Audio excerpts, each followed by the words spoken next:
이제 사무엘하가 이제 시작됩니다. 사무엘상에 이어서 사무엘하의 이야기도 이제 다윗이 이제 중심이 되어서 이야기가 펼쳐질 텐데요.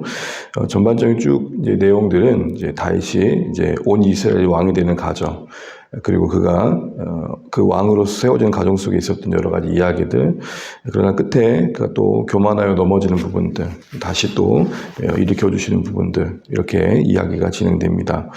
오늘 1장을 읽게 되면 이제 사울이 죽게 된 소식이 이제 다윗에게 전해지는 과정이 나오는데요. 그때 등장하고 있는 사람이 오늘 1절에 보게 되면, 2절에 보게 되면 이제 한 사람으로 소개됐죠. 한 사람. 뒤에 보면 자신을 이제 아멜렉의 사람이라고 이제 소개를 하게 됩니다.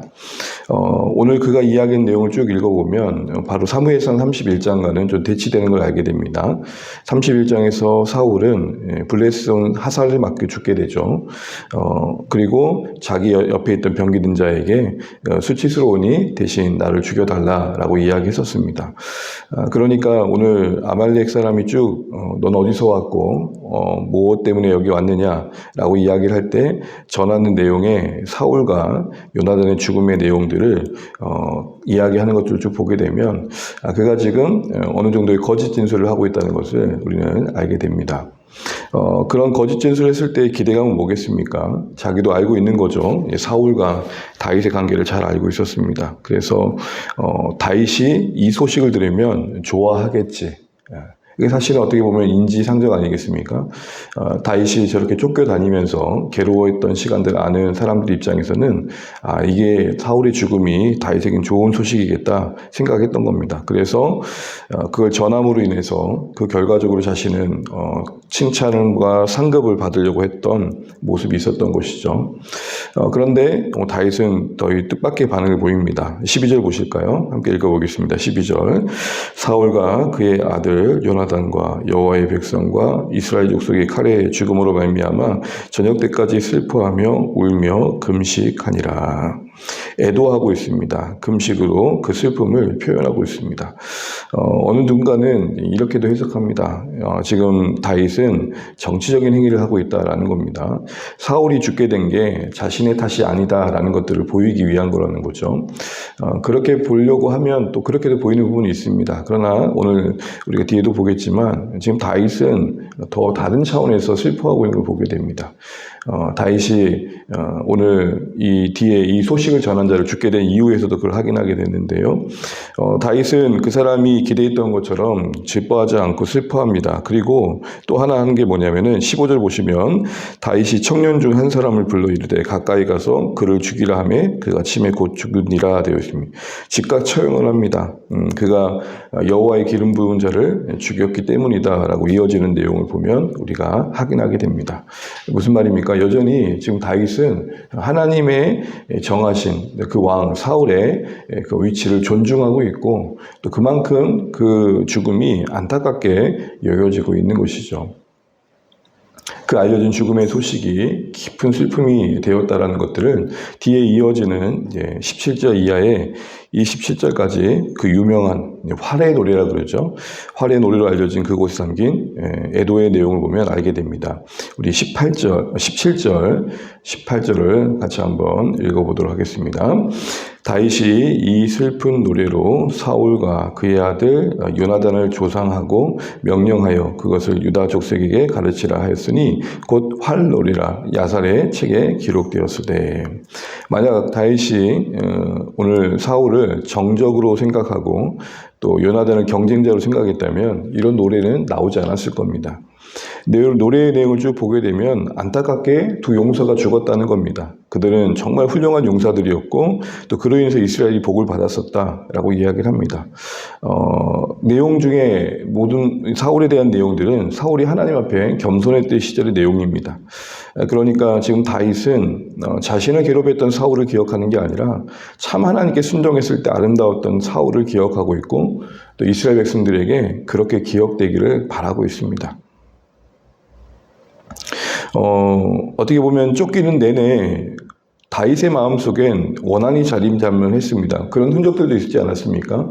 도대체 왜 제가 무슨 죄가 있다고 이렇게 저를 쫓습니까? 라고 원망하기도 했었죠. 그런데 오늘 결과적으로 이런 죽음의 소식을 듣고 보인 오늘 다윗의 이 모습엔 성숙함이 있다 싶습니다.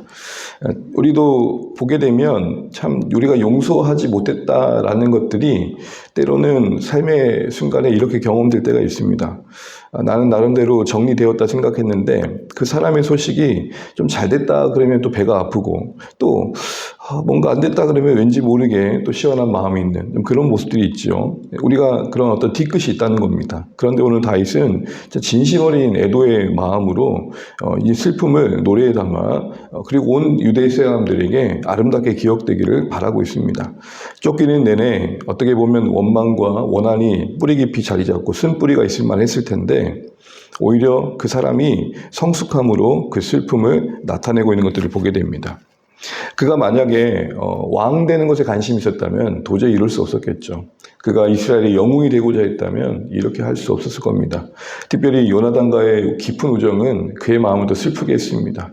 그래서 이렇게까지 표현을 합니다. 우리 26절은 한번 좀 읽어보겠습니다. 26절 내 형 요나단이여 내가 그대를 애통함은 그대는 내게 심히 아름다움이라 그대가 나를 사랑함이 기이하여 여인의 사랑보다 더하였도다. 우리는 이들의 우정을 주일 말씀 중에 잠시 한번 살펴본 적이 있습니다. 여인의 사랑, 연인들의 사랑보다 남녀의 사랑보다 설명할 수 없는 그 어떤 아름다움이 담겨 있습니다. 그만큼 다윗은 그 요나단이 그리웠던 거죠. 얼마나 보고 싶었을까요? 그 힘든 시간 동안 요나단이 그 다윗을 붙들어줬던 위로와 격려, 보호해줬던 기억들이 있었을 거고 성경에 다 기록되어지지 않지만 두 사람만이 나눴던 마음 깊은 대화들이 분명 기억되었을 겁니다. 그래서 슬펐던 것이죠. 여러분 우리 잠시 오늘 이 애도의 노래가 담긴 이 활의 노래를 보면서 다윗 편에서는 그 노래를 하는 입장에서는 그에게 괴로웠었던 인생이 그를 성숙시켰다는 것도 생각해 보게 되지만 또 우리가 떠나는 입장에서 보게 되면 우리는 떠나는 자 입장에서 어떠한 노래로 기억될 수 있을까? 라는 생각들도 해보게 되는 것입니다. 어떤 노래로 기억되는 인생이 되느냐가 되게 중요하겠죠. 또한 무엇을 슬퍼하느냐가 무엇을 기뻐하느냐가 내가 어디에 열망을 두고 있느냐 이런 것들을 우리에게 보여주기도 합니다. 그런 면에서 오늘 이 할의 노래는 우리에게 여러 가지를 또 생각해보게 하는 것 같습니다. 그리고 나서 2장에 보게 되면 어느 정도 시간이 이제 흐른 뒤에 보인 다윗의 태도인데요. 1절 한번 읽어보겠습니다. 1절입니다. 함께 읽죠. 시작. 그 후에 다윗이 여호와께 여쭈어 아뢰되 내가 유다 한 성읍으로 올라가리이까 여호와께서 이르시되 올라가라. 다윗이 아뢰되 어디로 가리이까 이르시되 헤브론으로 갈지니라. 이제 다윗은 의디에 어떻게 되면 좋을지 하나님께 묻고 있습니다. 어떻게 보면 사울이 제거된 것만으로 이제 기름 부었던 다윗이 왕이 될 수 있는 환경이 마련된 겁니다. 이렇게도 생각할 수 있는 거죠. 사울만 없어지면 자신을 괴롭히는 사울만 사라지면 왕이 될 수 있겠지라고 어느 순간은 볼 수 있었을 겁니다. 그런데 당장에 그렇게 되지 않습니다. 또 다른 시간이 흐르게 되고 다른 요소들이 정리되어지는 시간들이 필요합니다. 우리가 그 당시의 상황을 다 상상할 수 없겠지만 하나 예를 들자면 여전히 사울을 그리워하는 사람이 있었을 겁니다. 그리고 여전히 다윗 때문에 그랬다고 생각하는 사람도 있었을 겁니다. 그런 모든 숱한 사람들의 생각이 모아지기까지 시간이 필요했을 겁니다. 그러니까 단순한 문제가 아니라는 것입니다. 사울만 없어지면 다윗이 왕이 된다. 사실 우리도 인생 중에 그렇게 생각할 때가 있지 않습니까? 저 문제만 해결되면 우리 다 괜찮아질 거야. 저것만 해결되면 우리는 좋아질 거야.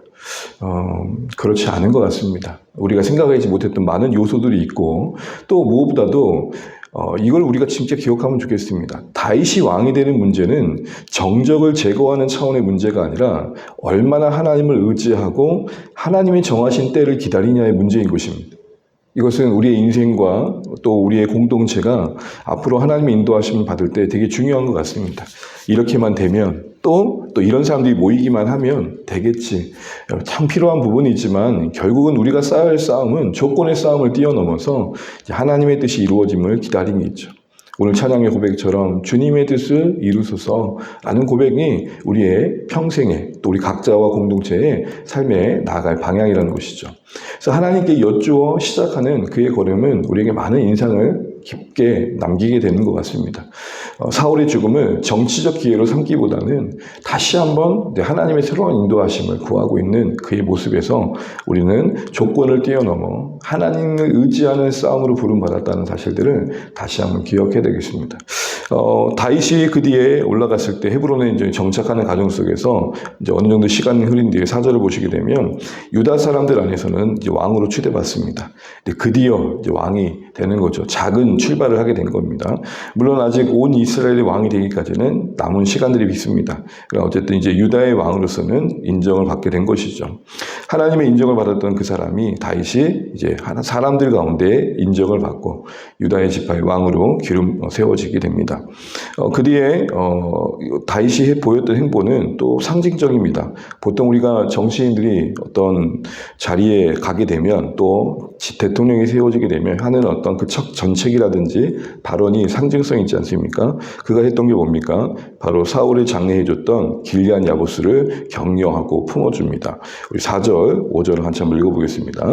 어떤 사람이 다윗에게 말하 이르되 사울을 장사한 사람은 길리앗 야베스 사람들이다 하면 다윗이 길리앗 야베스 사람들에게 전령들을 보내 그들에게 이르되 너희가 너희 주 사울에게 이처럼 은혜를 베풀어 그를 장사하였으니 여호와께 복을 받을지어다. 사울을 끝까지 돌봐주고 의리를 지킨 그들에게 오히려 더 다독이고 있고 그 감사를 전하면서 그들을 품어주고 있습니다. 통합의 행보를 보이고 있는 것이죠. 사울을 그만큼 고마워했던 사람들이라면 다윗에 대해서 조금은 불편한 마음도 있었을 겁니다. 그런데 오늘 다윗은 그들을 품는 것으로 그 유다의 왕으로서의 그 행보를 걷고 있는 걸 보게 됩니다. 왕이 하는 역할이 그래야 되겠죠. 나라를 품고 또 모든 사람들이 함께 갈 수 있는 방향을 제시하는 것, 그게 왕의 모습일 것입니다. 반대로 이제 사울의 뒤에 남겨진 이스라엘 모습에서는 전쟁에 나가지 않아 살아났던 이스보셋이 아브넬을 통해 왕이 되는 것을 보게 됩니다. 우리 9절 말씀 같이 한번 8절 9절 읽고 어느 정도 말씀을 마무리해 가겠습니다. 사울의 군사령관 네레의 아들 아브넬이 이미 사울의 아들 이스보셋을 데리고 마하나임으로 건너가 길르앗과 아술과 이스라엘과 에브라임과 베냐민과 온 이스라엘 왕으로 삼았더라. 이제 유다의 왕은 이제 다윗인데 사울의 그 부재의 자리를 아브넬이라는 그 군사령관이 남겨진 아들을 세워서 왕으로 삼습니다. 보통 왕이 세워주면 기름 부음이라는 장면도 나오고 백성들의 환대를 받는 장면도 나오는데 그런 게 전혀 언급되고 있지 않죠. 뭘 말할까요? 아브넬이 자기의 필요에 의해서 명분상 이스보셋을 왕으로 세우는 겁니다. 어느 정도 계속된 자신의 영향력을 발휘하기 위해서 전통성을 위해 이스보셋을 세운 것뿐이라는 것이죠. 그리고 나서 이제 11절에 보게 되면은 다윗은 7년 6개월 그리고 이제 왕이 되었다는 사실들이 쭉 언급되고 있고 10절에 보면 이스보셋은 2년이라는 시간이 언급됩니다. 그 시간들 속에 어떤 일이 있었는지가 12절부터 나오게 되는데 12절부터 끝절까지의 내용은 한마디로 내전의 씨앗이 시작되고 있는 걸 보게 됩니다. 오늘 아브넬이 요압에게 와가지고 서로의 전투력을 경쟁하는 그런 어떤 좀 잔혹한 게임을 하게 됩니다. 14절 보시겠습니다. 아브넬이 요압에게 이르되 원하건대 청년들에게 일어나서 우리 앞에서 겨루게 하자. 요압이 이르되 일어나게 하자 하며 15절 그들이 일어나 그 수대로 나아가니 베냐민과 사울의 아들 이스보셋의 편에 12명이요 다윗 신복 중에 12명이라 하면서 서로가 마주서게 한 뒤에 좀 잔혹하죠. 서로 머리채를 잡고 서로를 찌르게 하는 겁니다. 그러니까 누가 먼저 죽느냐의 싸움을 한 겁니다. 그러니까 자유로운 결투를 한 게 아니라 머리채를 서로 잡은 상태에서 움직이지 못하게 한 상태에서 찌르는 그런 행동을 한 겁니다. 이 일로 전쟁이 더 이렇게 서로 그걸 보면서 각자의 사람들은 우리 편이 그렇게 찔림 당하는 걸 보면서 이렇게 좀 전투력을 키웠겠죠. 전의를 다졌겠죠. 그런 차원을 했던 것 같습니다. 그런 잔인한 어떤 경쟁이 일어난 뒤에 싸움이 되는데 싸움의 과정은 나오지 않고 결과적으로 다윗의 신복, 다윗의 군사들이 크게 이겼다고 말합니다. 그런데 이제 도망가게 됩니다. 아브넬이 도망가는 과정 속에서 오늘 한 사람이 또 하나의 갈등의 씨앗이 됩니다. 바로 아사엘인데요. 18절 보십시오. 아사엘이 쭉 쫓아갑니다. 아브넬을요. 근데 아사엘은 아브넬을 쫓아가는 데 있어서 어떤 사람을 소개되냐면 18절에 발은 늘 노루처럼 빠르다. 싸움을 잘한다는 말은 나오지 않지만 빠른 거예요. 지금 어쨌든 퇴행하고 있는, 돌아가고 있는 아브넬을 쫓아가면서 아브넬을 자신의 치에서 어떤 혁혁한 공을 세우고 싶었던 것 같습니다. 내내 아브넬은 뭐라고 얘기하냐면 나를 쫓아오지 마라. 너 그러다 죽는다. 아는 거죠. 아브넬도. 그런데 경고했지만 끝까지 쫓아갑니다. 그러다가 결국에는 아브넬의 창끝에 죽게 됩니다. 이게 요압이 후에 아브넬을 죽이는 이유가 되죠. 그리고 요압에게는 이스라엘과 유다의 기본적인 긴장감에 더해서 이스라엘을 향한 어떤 분노를 키우게 됩니다. 특별히 여러분 이 아사엘의 무모한 행동을 우리가 보면서 생각할 게 있습니다. 우리는 보통 약점이 발목을 잡는다 그러죠. 그런데 오늘 이 아비새의 아사엘은 자신의 장점이 발목을 잡은 겁니다. 발이 빠르지 않았으면 이런 일이 일어나지 않았겠죠. 발 빠른 것 때문에 그것만 있고 내내 쫓다가 자신을 너무 가신해가지고 결국에는 넘어지고 만 겁니다. 여러분 우리가 가진 것 때문에 넘어질 때가 있습니다. 돈이 너무 많아가지고 교만해질 수 있고 머리가 너무 좋다고 하나님 의지하지 않고 속단할 수 있는 거고 권력이 있다고 무리할 수 있는 겁니다. 그런 면에서 우리가 꼭 가져야만 또 하나님께 쓰임받는 것이 아니다라는 생각들을 해보게 됩니다. 이런 일들이 오늘 쭉 일어난 다음에 후에 요압은 자신의 동생의 아사엘의 죽음을 확인하게 되고 이것은 큰 분노로 그 마음이 자리 잡게 되고 이제 후에 일어나는 이스라엘과의 내전의 서막이 이렇게 소개되고 있습니다. 여러분 오늘도 말씀을 이제 보면서 사무엘이 이제 하나씩 펼쳐진 걸 보게 될 텐데 하나님께서 다윗을 왕으로 세우시는 과정을 쭉 보십시오. 정치적으로만 볼 게 아니었습니다. 정적이로 여겨졌던 사울이 죽는 것만으로 당장에 다윗이 왕이 되지 않습니다. 여러 가지가 있었습니다. 결국에는 하나님 뜻이 이루어지는 그 과정에 시간이 필요하고 참 많은 요소들이 개입되고 있다는 것들을 보고 배우게 됩니다.